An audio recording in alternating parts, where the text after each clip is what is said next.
But the level of lying is just incredible. I mean, to a point where I can't even imagine it's legal. I was asking some of these lawyers, some of the top guys, I said, can they absolutely, 2 weeks before an election, go out and do an ad where every one of your policies are the exact opposite? Isn't that election interference, and isn't that fraud? And isn't there a court that can do something about that? And to the surprise of absolutely nobody, Donald Trump is now threatening to sue people for making ads that correctly point out all the reasons that you shouldn't vote for him. Pillar 4 is our game plan. We're drafting the regulations, the executive orders. All these things are going to be teed up so we can go in and the president can basically start signing after he or she utters, "So help me God." How many times have you been to Mar-a-Lago? Several, sure. And you meet with Trump campaign people, or who do you talk to when you're there? Well, I've met, they're not at the Mar-a-Lago per se, but yeah, I've met with Susie, and, from time to time, we have a little bit of interchange, but it's very limited with respect to Project 2025, sure. I'm not an extremist at all. Like some on the right, severe right, came up with this Project 25, and I don't even know. I mean, some of them I know who they are, but they're very, very conservative, just like you have. They're sort of the opposite of the radical left, okay? You have the radical left and you have the radical right, and they come up with this, I don't know what the hell it is, it's Project 25. He's involved in Project, and then they read some of the things, and they are extreme. I mean, they're seriously extreme. But I don't know anything about it. I don't want to know anything about it. But what they do is misinformation and disinformation, and they keep saying, he's a threat to democracy. I'm saying, what the hell did I do for democracy? Last week, I took a bullet for democracy. What did I do against democracy?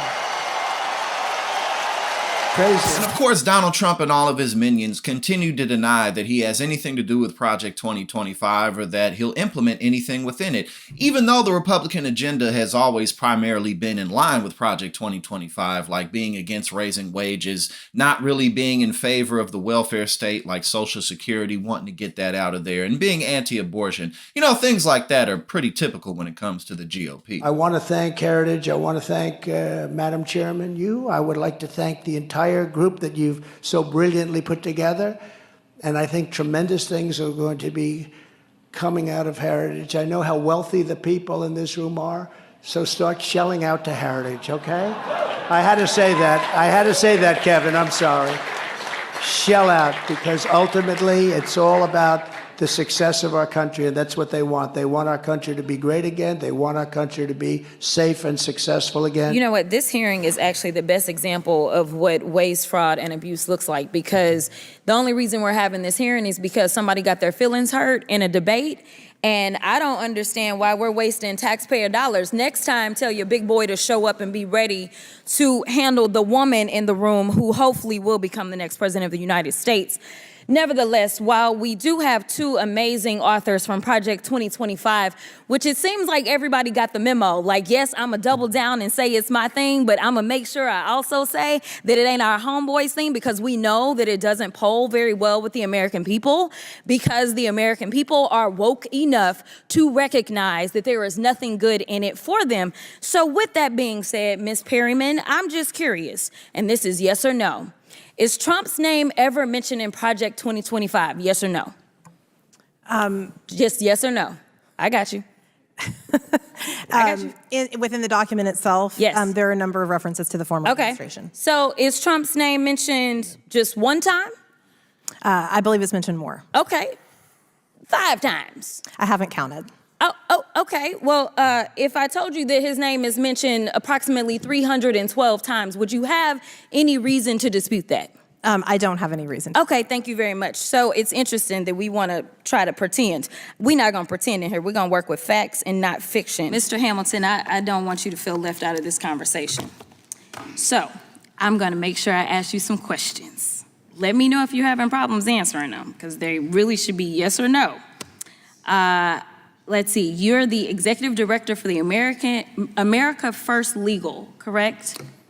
That's correct. All right. And America First Legal is a member of Project 2025, which is dedicated to creating the playbook for the next conservative administration and what it calls the project pillars, correct? We are proud contributors to Project 2025. Okay. And are you familiar with Project 2025's mandate for leadership?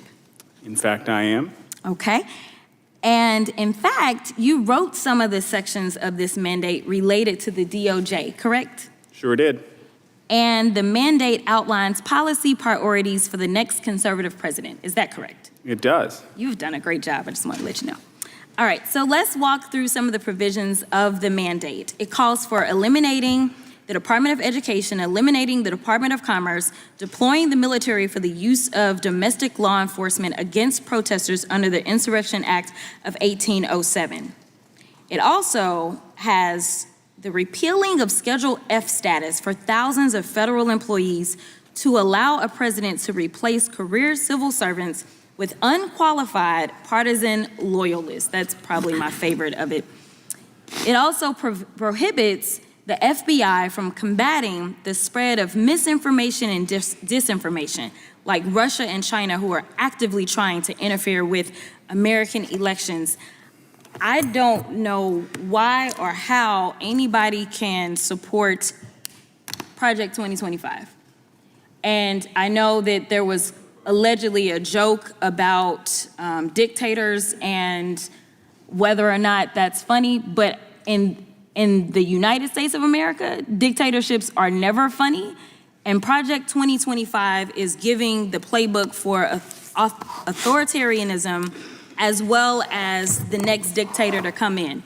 And I know that you are doing your jobs here by making sure that hopefully some juror turns on and finds some viral moment of you spewing more of the nonsense as it relates to the president. But as practicing lawyers or licensed attorneys, I hope that we can all agree that no one gets indicted because someone says so. There takes a grand jury, and the grand jury is comprised of American citizens that sit down and review evidence, and they make the determination. And when and if Trump is convicted, it will be a jury of his peers, and it won't be the President of the United States. I thought you were going to get to a question somewhere in that 90 seconds for Mr. Hamilton after you went after his 2025. I will point out the Inspector General just released a report that said the FBI retaliated against whistleblowers.